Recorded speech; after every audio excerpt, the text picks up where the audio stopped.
Finalmente eu vim gravar o vídeo sobre a trilogia Divergente. Era uma das minhas metas para 2015, mas eu não consegui ler todos os livros em 2015. Eu li apenas o volume 1, que é o Divergente, propriamente dito. Li em abril. Eu só fui ler o volume 2, que é Insurgente, em janeiro de 2016. E agora em fevereiro eu encerrei o volume 3. Pelo que eu ouvi falar, pela minha própria leitura do livro, eu não quis ler o spin-off, que é o 4. Eu achei que ele não ia render, porque no final das contas eu acabei não gostando tanto assim da série como o livro. Eu achei assim muito arrastado, muito repetitivo, com alguns draminhas, muitos draminhas muito bobos, e acabou focando mais do que na guerra, nas disputas que tem que ser feitas, nos objetivos para poder se construir uma sociedade melhor. Ficou muito no romancezinho, nos draminhas, nas incertezas da garota, e acabou ficando chato nesse ponto. Então acabou ficando com várias coisas também que eu achei que não ficaram críveis. Eu acho que os livros ficaram muito longos, muito longos. Acho que não tinha necessidade de ter tantas páginas para contar essa história. E no final das contas, a autora, ela acabou com a história de um jeito que eu achei que não foi muito crível. Eu acho que ela acabou forçando meio uma situação, não conseguiu elaborar muito bem o término da história. E não ficou, tipo assim, você fica aquilo tudo por isso, entendeu? Eu gosto muito do primeiro volume, eu gosto muito do filme do primeiro volume, achei muito bacana. Achei o filme legal, assim. Eu vi primeiro o filme, depois que eu li o livro, né? E acabou ficando um livro, ficou um pouco repetitivo, porque eu já conhecia a história, né? Apesar das variações, né, que eles fazem. Mas ainda assim eu gosto do primeiro volume da série. E o segundo volume eu achei bastante enroladinho. A série tem essa questão, né, de divisão de sociedade, de novo formato da sociedade, de como as pessoas se adequaram àquela situação. Na verdade, nessa sociedade as pessoas são assim, pronto, não há um processo de adaptação. É como se elas sempre tivessem sido daquela maneira. Que é a divisão, né, em 5 facções, que é a audácia, a erudição, a amizade, a franqueza e a abnegação. Segundo a autora, para acabar com as guerras, eles entenderam, cada grupo, né, entendeu que o que faltava para poder se viver em paz em sociedade era algum desses comportamentos, e foram, né, por afinidade para o grupo que eles interessavam mais, e foram cultivar aquilo. Mas esses 5 grupos, eles viviam conectados, e havia um 6º grupo, que era denominado sem facção, que era tipo os mendigos da galera, né, os mendigos da cidade.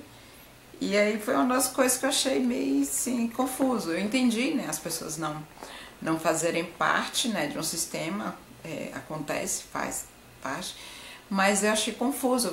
Inclusive talvez esse vídeo acabe tendo spoiler, né, porque afinal de contas são sobre 3 livros. Mas eu vou tentar não falar menos possível, e eu acho que esse é o grande lance.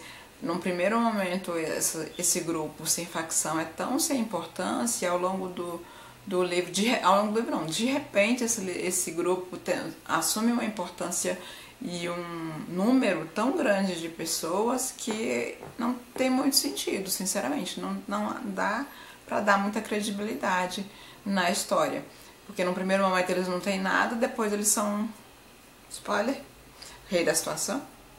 Então, sei lá, é a maneira como eles se resolvem, eles se dividem, não só os sem facção, a galera, né, os rebeldes, quando estão brigando no sistema, né, porque quando tem poder, alguém quer brigar por ele, né. Antes era uma sociedade onde o poder era dividido, mas quem mandava era a abnegação. A erudição resolve brigar pela parada e quer dominar a galera, então ele usa o pessoal obriga, né, a galera da audácia, que é a força bruta, a dominar, subjugar o pessoal da abnegação, inclusive matando. E algumas das pessoas da audácia vão voluntariamente, outras são obrigadas, né? São como é que fala? Você recebe um soro, que eles chamam lá, onde tem a mente dominada.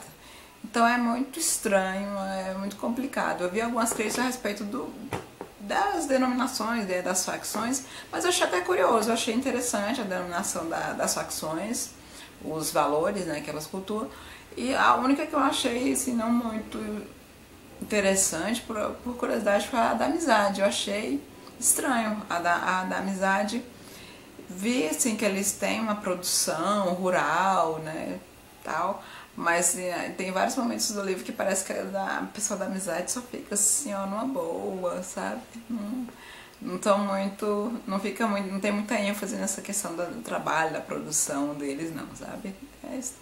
Mas é como se cada um dos grupos, né, tivesse a sua cota, né? Mas acaba não ficando tão evidente isso ao longo do livro. Tem, mas ela não dá tanta ênfase assim, ela acaba dando muita ênfase pro lance do romance. Pô, o 4 no filme é super gato, super gatinho, uma gracinha, mas, nossa, ele é muito fraquinho de personalidade, muito fraquinho das ideias. A atriz também, tadinha, a bichinha é fraquinha, a bichinha é devagarzinho. Então, assim, ela dá força para uma personagem e de repente ela enfraquece a autora, né? Depois, de repente, ela enfraquece esse personagem. Então, eu só achei a ideia da trilogia muito interessante, assim, muito bacana. Eu acho interessante. Por mais repetitivo que possa parecer, né, dado o universo literário atual, eu ainda acho extremamente válido. Eu acho interessante essa leitura diferenciada que os autores dão, né, com uma construção que é similar, mas tem uma ótica, né, ele valoriza uma coisa diferente do outro livro, né, mas precisa ter um bom desenvolvimento, né, para o livro continuar sendo interessante, e principalmente para os livros, que são enormes, são 3, cada um dos livros desses tem 500 páginas, então poderia ter sido bem melhor desenvolvido, para a gente poder ficar muito mais feliz, né, com essas leituras. Mas eu consegui cumprir, mesmo que um ano depois, cumpri a minha meta de ler esses livros. Eu insisti, eu fiquei na dúvida na época quando eu fui estabelecer uma trilogia, se eu leria esse Jogos Vorazes ou se eu leria Divergente. Eu temo que eu acho que eu teria gostado mais de Jogos Vorazes. Um dia eu vou ler, mas espero não me decepcionar, espero que realmente vale a pena, que não tenha sido tão chatinho, tão bobinho, como Divergente acabou se tornando ao longo do segundo e do terceiro livro. Então essas foram minhas impressões sobre a trilogia Divergente. Espero que vocês tenham lido o livro, que leiam e compartilhem as opiniões de vocês. Obrigada. Continue acompanhando os próximos vídeos.